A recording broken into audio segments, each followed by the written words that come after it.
তদন্তকারী সংস্থা enforcement directorate ইডির অভিযোগ জমি দখল করে প্রায় 261 কোটি টাকার সম্পত্তি করেছেন সন্দেশখালীর জেলবন্দি তৃণমূল নেতা শেখ শাহজাহান।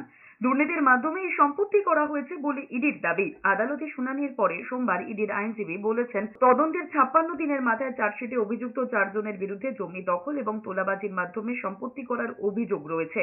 এখনো পর্যন্ত প্রায় 261 কোটি টাকার সম্পত্তি চিহ্নিত করা হয়েছে। ইডির চার্জশিটে জানানো হয়েছে আনুমানিক 180 বিঘা জমি দখল করেছেন শাহজাহান।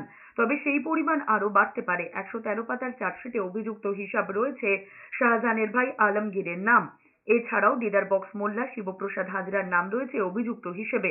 সাক্ষী হিসেবে সরকারি আধিকারিকদেরও বয়ান নেওয়া হয়েছে। সিবিআই সন্দেশখালীতে অভিযান চালিয়ে যে অস্ত্র উদ্ধার করেছিল সেই কথাও উল্লেখ আছে ইডির চার্জশিটে। প্রসঙ্গত, মার্চের গোড়ায় শাহজাহান এবং তার সঙ্গে সম্পর্কিত 12,78,00,000 টাকার সম্পত্তি আটক করেছিল ইডি। তারপর আবার মে মাসে দ্বিতীয় দফায় তার স্থাবর এবং অস্থাবর সম্পত্তি আটক করে কেন্দ্রীয় এজেন্সি।